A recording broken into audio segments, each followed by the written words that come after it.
lovely bunch and welcome back to my channel. Hope you're all doing amazing. As you can tell by the title of this video is going to be different to what my channel normally does. So this is pretty much my first cooking video. I'm always posting pictures of my food on my Instagram, and I've had a lot of messages particularly about this certain recipe that I've done. So I thought, why not do a step-by-step video on how to make it. It's so easy, so cheap. So yeah, if you would like to see how to do a affordable vegan vegetable curry, then please keep on watching.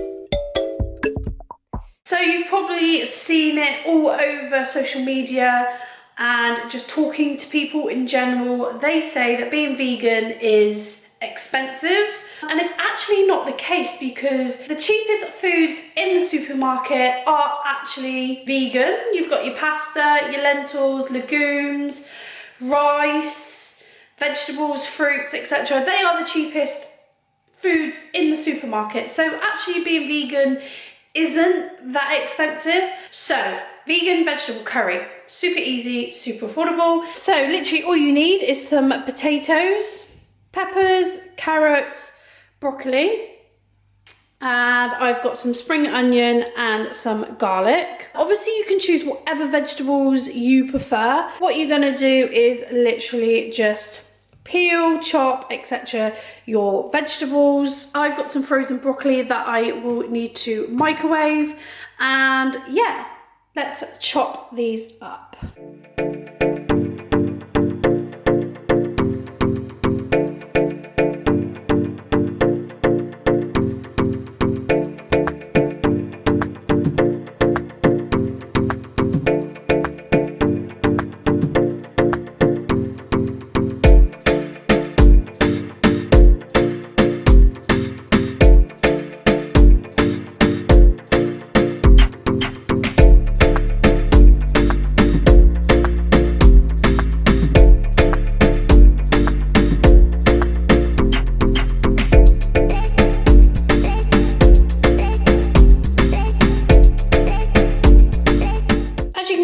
That is all my vegetables all chopped up and put into a bowl. So I've got yellow pepper, red pepper, broccoli, and some potato and some carrot. It might look a lot for what you need, but I like to batch cook. So what I've done in here is my garlic and my spring onion all chopped up, a little dash of olive oil, and get that frying.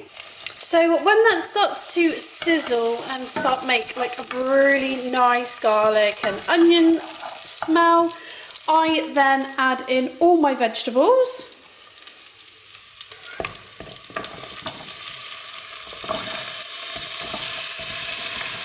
This is probably not the best pot or pan to do it in, but I'm purely putting it in here because I like to put the lid on and let the sauce, once it's made, simmer.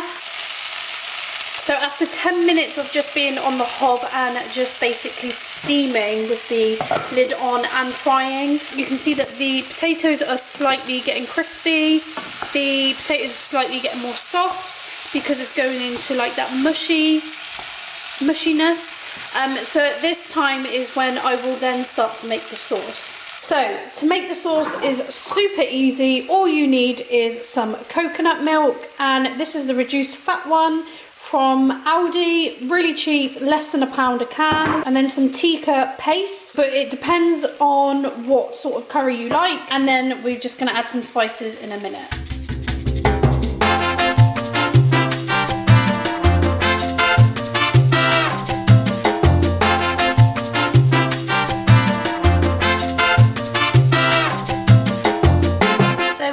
Some corn flour. I'm just going to pop it into the tikka paste jar. So I'm going to take about that much. That'll probably be two. Pop it into the tikka paste jar.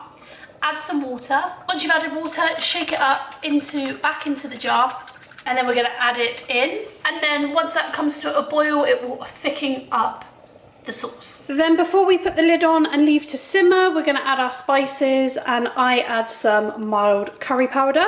I add some garam masala, if I'm saying that right. I do apologise if I'm not. And then of course some salt. That's seasoning all in, and I'm just gonna leave it to boil, thicken up, and then the potatoes will again get more softer once it's boiling in there. And this is the Aldi steamed basmati rice, and it states it's vegan on the bottom, and I'm just going to pop that in the microwave. And then these plain poppadoms in Aldi, again, they state that they're vegetarian, but in the ingredients it doesn't have any egg or milk in, so you're good to go with them. The Aldi mango chutney, this is so good.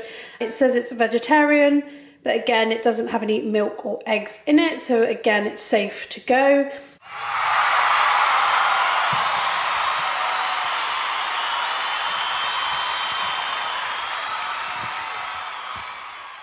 And that is how you make a super cozy vegetable vegan curry. So if you like this video, give it a thumbs up. Let me know in the comments if you'd like to see more of my meals that I make. Give this video a thumbs up, subscribe to the channel before you leave, and I will see you guys in my next video. Bye. What's wrong?